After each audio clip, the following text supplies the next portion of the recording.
Hello, ladies and gentlemen. Welcome back to another video from the boys here at Review and Preview Sports. My name is Noah Dibler, and we're going to be getting into another NHL Free Agency segment. But before we get into that, let's give a shout out once again to all our social media at Review and Preview Sports on Facebook, Instagram at Review and Preview, Twitter at Review and Preview 1. We're on Anchor as well for our podcast, anchor.fm/Review and Preview. YouTube at Review and Preview Sports. We're also on TikTok at Review and Preview. So let's get right into it. We have another big free agency topic to talk about. And this time we're going to be talking about the Edmonton Oilers forward and winger, Evander Kane, re-signing on a 4-year, $5.125 million AAV contract extension, which comes out to roughly $21 million overall. It's a little less, but it's around there. I think it's $20.5 million. And going to be talking about him, so I'm going to go ahead and get the Edmonton Oilers cap situation up real quick so we can talk about where they're heading in a direction as a franchise. So let me just go ahead and make this full screen real quick here. But the Oilers made the conference finals last year, got swept by the Avalanche, who went on to win the Stanley Cup. So, not that big of a disappointment for them. If you ask me, I thought they honestly underachieved. I think most people would say that.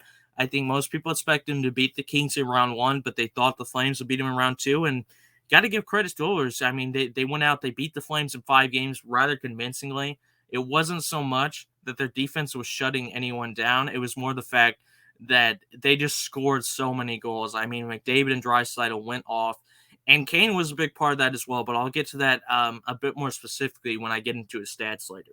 But the situation for the Oilers after re-signing Kane, they also signed Jack Campbell. I'm going to do another video on him at a later time.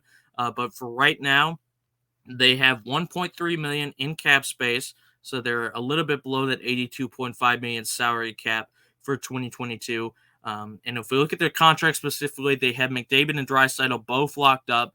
$12.5 million for 4 more years for McDavid and $8.5 million for Draisaitl. I think that's an absolute steal of a contract for Draisaitl. McDavid, it's very expensive, but when he's the best player, definitely offensively in the league, you can understand giving him that kind of contract. Main issues I have for the Oilers, number one, Zach Hyman, 6 more years at $5.5 million. Very expensive contract for a guy that I think is definitely solid.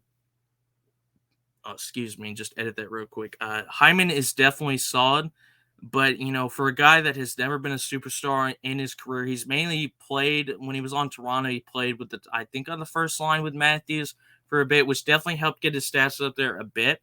But just for a decent player, I mean, he didn't score high at all from what I remember from last year, and he's never been that type of guy. $5.5 million until he's 36 could definitely be a problematic contract. Nugent Hopkins is less of a concern for me because he is 1 year younger. He's also a center, whereas Hyman is a winger. And Nugent Hopkins is one of their big leaders on that team. He's been there since he was drafted first overall in 2011. He's a pretty good two-way forward. That contract makes sense. Like I said, Kane, 4 years, $5.125 million AAV, which I'll get into his stats in a second. Other than that, Fogle, Ryan, and Shore are just kind of depth guys. The keys here are these RFAs for them. Ryan McLeod, Jesse Pujoharvi, and Kyler Yamamoto, all three very young guys for them. Pretty high draft picks, all of them as well. So we'll see what they do with those guys. On the defensive side, which is where I think that the Oilers have really struggled. Duncan Keith just retired. I'll do a video on that as well. But they have Darnell Nurse locked up long-term, $9.25 million AAV. Guy is still 27, so we'll see if he can live up to that massive contract because that's a very high number of defense. That's one of the top defensive contracts in the league, and I'm not sure if he's quite lived up to that potential that I think he has, but he does have a no-movement clause in that one as well, so we'll see if he can continue to develop, The other guys on the defensive core, Barry, $4.5 million for 2 more years. Cody Ceci, former Pittsburgh Penguin, funnily enough. He was one of my least favorite players on the team, actually, but they have him for 3 more years, $3.25 million AAV. When I look at this defensive core, other than Broberg and Bouchard, who are younger guys, these are prospects, RFAs, and whatnot. Bouchard was great for them last year, getting his first major playing time. But the thing with Bouchard is he's more of an offensive defenseman instead of a defensive defenseman. The Oilers have always struggled defensively. They can score with anybody in the league. We saw that in the playoffs. But their problem is they're not good defensively. And when they faced a team like the Avalanche that could at least match their offense, but were much better defensively, we saw what happened. They got swept. So that's the main issue for the Oilers here. They don't really have a true superstar defenseman. Darnell Nurse could be that if he continues to develop. But the rest of these guys, I mean, Barry's decent, and these other guys are just really nothing to write home about. At least not yet. Like I said, maybe Bouchard and Broberg can take that next step in the next few years. But for now, they're kind of looking to improve their defense. Like I said, they de-signed Jack Campbell. I'll get into that more specifically in a later video. Clefbaum and Mike Smith on their injured reserve as well. And they are retaining $750K in dead cap for Milan Lucic. So it's an interesting cap situation for the Oilers. It's definitely manageable with some of the contracts they have, however. Going down the line in a few years, it could be a bit more problematic. Now, getting more specifically into Evander Kane. Evander Kane is a player I've always thought is incredibly talented. He's a gifted goal scorer.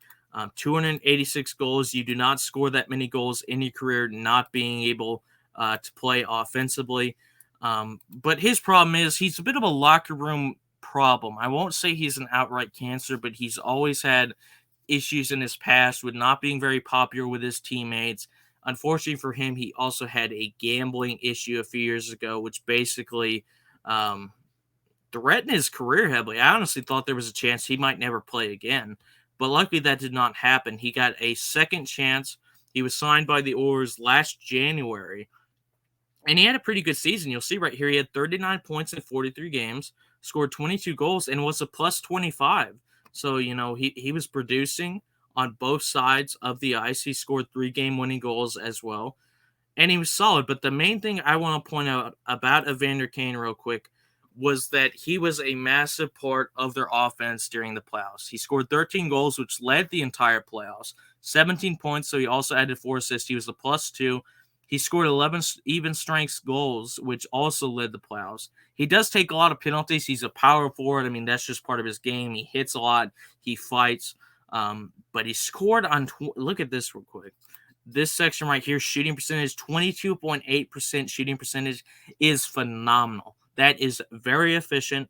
In fact, it's not even very efficient. Like, that is outstanding, godly, out of this world efficiency right there. Typically I think a shooting percentage like 15% is outstanding, let alone 22.4%. He was averaging almost 20 minutes time on ice a game.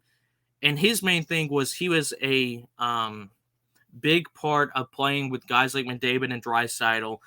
Those three formed a very deadly combination in the playoffs. Like I said, he hits as well. You'll see he had 73 hits in only 15 games in the playoffs, 6 blocked shots. That's his game. If we look at the regular season stats, he had 135 hits in only 43 games. This is a guy, when he plays an entire season, I mean, he could easily get upwards of 150 hits, even close to 200. You see in some of these seasons, he had 173 in 2011. But typically, he's averaging about 150 hits a season. He can block shots, 22 block shots in 2020, 25 the 2 years before that. He's good defensively. And if he can get that scoring touch back, like he did this year, if he played all 82 games, he would have scored 40 goals. That's the talent Evander Kane has. The main thing with him, can he keep his head on his shoulders? Can he get those off the ice issues out of the way, like those gambling problems he had, and just stick to his hockey? And if he does that, I think he can be a very good piece for the Edmonton Oilers the next few years, not as a superstar player. He's never going to be the best player on the team. And he's probably never going to be the best player on any team he plays for again at this stage in his career. But if he can be a complement to guys like McDavid and Draisaitl, like he was in the playoffs, well, we saw what he can do. He can lead the playoffs in goals scored. So that is it for this video on Evander Kane. Hopefully, I wish him all the best. I think it's a nice story to see like a guy like that get his second chance in the league and have his moments in the playoffs. I definitely didn't expect it from him, but he impressed me a lot, and I wish him all the best the next few years. Real quick, before we get off here on this video, just want to give another shout-out to all our social media: Facebook at Review and Preview Sports, Instagram at Review and Preview, Twitter at Review Preview 1, Anchor, our podcast over at anchor.fm/Review and Preview. We're on YouTube at Review and Preview Sports and TikTok at Review and Preview. Once again, thank you everyone for watching. From myself, Noah Dibler, and all the guys at Review and Preview, we will be back with more NHL Free Agency content very soon. But until then, thank you very much for watching. Good luck to Evander Kane and the Edmonton Oilers in the next few years, and I'll see you guys next time. Have a great day.